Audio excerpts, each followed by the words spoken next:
Hello students and parents. जैसा कि आप मेरी स्क्रीन पे देख पा रहे होंगे, आज हम बात करने वाले हैं कैरियर काउंसलिंग आफ्टर टेंथ। इसकी हम बात कर रहे हैं। एक्चुअली में क्या है, आज की डेट में एक बहुत बड़ा इशू है कि बच्चे अ, जैसे ही टेंथ पास करते हैं, ऑलमोस्ट सारे बोर्ड्स के एग्ज़ाम जो हैं अब ख़त्म होने वाले हैं। बच्चे जैसे अभी टेंथ पास करेंगे ना, बहुत सारे पेरेंट्स हैं, बच्चे हैं, उनकी क्वेरी रहती है कि हमको आफ्टर टेंथ हमको क्या करना चाहिए, है ना। सो बेसिकली क्या है, बच्चे मोस्ट प्रोबली, मैं यहाँ पे सब्जेक्ट के बारे में बात कर रहा हूँ कि कौन सा सब्जेक्ट लेना चाहिए जिससे हमारी आगे चल के मुझे 11th और 12th में क्या करना है और इन फ्यूचर मुझे क्या करना है।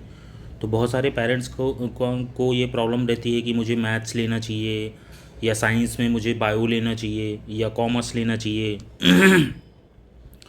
बच्चे को, या तो फिर आर्ट्स की तरफ जाना है। तो ये क्या है, ये आप कैसे डिसाइड करेंगे एंड आफ्टर टेंथ कौन से सब्जेक्ट लेने से आप आगे इन फ्यूचर में कहाँ पे जा सकते हो, क्या क्या आपके पास अपॉर्चुनिटी रहेंगी, ये सारी चीज़ें कैसे आप लोग सोच सकते हो, इसके बारे में आज आप लोगों को मैं प्रॉपर गाइड करूँगा, है ना। तो आफ्टर टेंथ कौन कौन से सब्जेक्ट्स होते हैं जो आप ले सकते हो, मोस्ट प्रोबेबली इस पे बात करेंगे। सो क्या होता है कि बच्चे टेंथ के बाद सोचते हैं कि हम साइंस ले लेते हैं, बट उनकी कैपेसिटी और उनकी कैपेबिलिटी वो चीज़ नहीं होती है।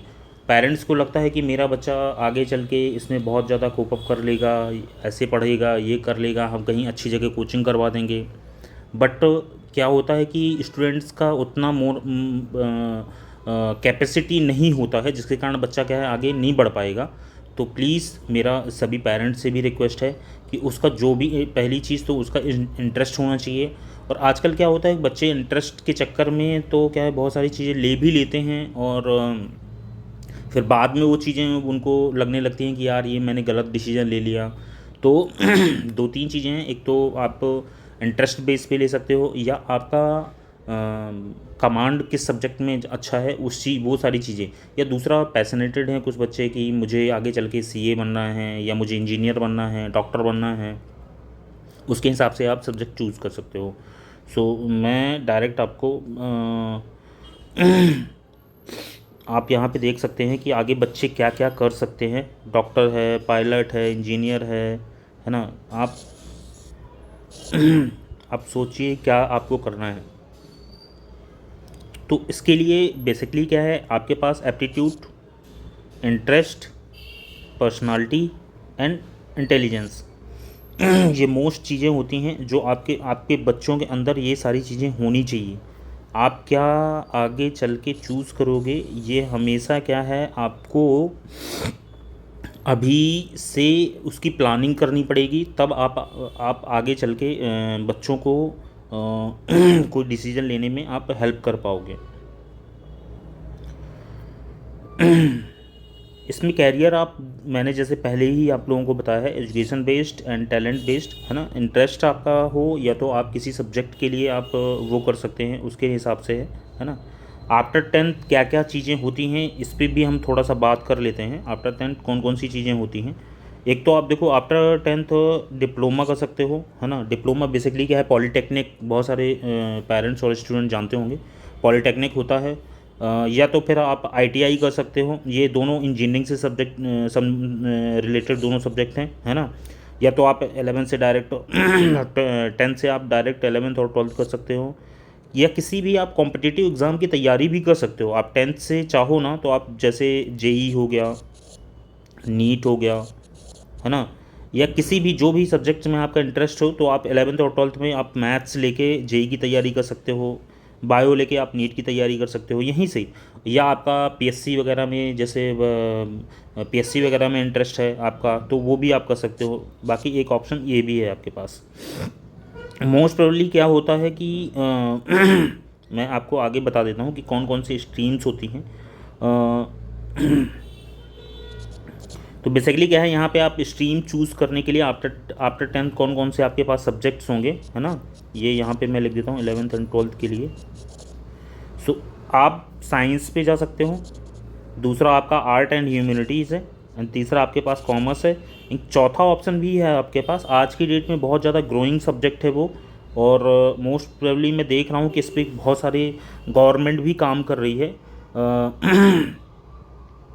सो उसमें क्या है, देखना चाहिए कि बहुत बड़े बड़े देश जैसे जर्मनी हो गया, फ्रांस हो गया, जापान हो गया, है ना, एंड ताइवान हो गया, ये लोग क्या है बहुत अच्छा काम भी कर रहे हैं, और इसको हम जानते हैं एग्रीकल्चर के नाम से।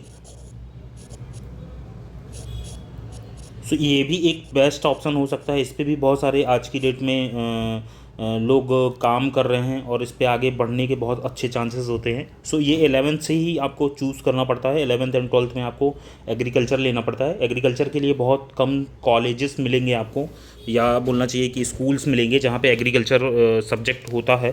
तो आपको ये पता करना पड़ेगा कि एग्रीकल्चर प्रॉपरली है किस स्कूल में है या किस कॉलेज में है, वहाँ से आप एग्रीकल्चर लेके आगे आप पढ़ाई कर सकते हो उस पर। तो अब मैं साइंस की बात करता हूँ। साइंस में क्या है, दो स्ट्रीम होती हैं, एक पीसीएम होता है, एक पीसीबी होता है, और आप पीसीएम के साथ में बी भी ले सकते हो, आप मैथ्स के साथ में आप बायो भी ले सकते हो। तो वो एक तीसरा ऑप्शन हो जाता है आपके पास। आगे इसमें क्या आपके पास अपॉर्चुनिटी रहेगी, मैं आपको आगे बताऊंगा। इसके लिए एक मैं अलग से वीडियो बनाऊंगा कि साइंस के लिए बेसिकली आप पीसीएम से क्या कर सकते हो, पीसीबी से क्या कर सकते हो, पीसीएमबी से क्या क्या आपके पास अपॉर्चुनिटी आएंगी। आर्ट्स में जो आपके सब्जेक्ट, यहाँ सब्जेक्ट भी लिखे हुए हैं पीसीएम में, आपका physics, chemistry, maths and general, जो इंग्लिश हो गया, इंग्लिश है आपका। इंग्लिश के बाद जो हिंदी वाले स्टेट्स होते हैं उनके पास हिंदी ऑप्शन होता है ना, और जो जैसे गुजरात हो गया, महाराष्ट्र हो गया, बाकी जो स्टेट की अगर मैं बात करूं तो उनके पास गुजराती का ऑप्शन होता है, महाराष्ट्र में मराठी का ऑप्शन होता है। अगर मैं सीबीएसई में जाऊं तो उनके पास अलग एक सब्जेक्ट होते हैं।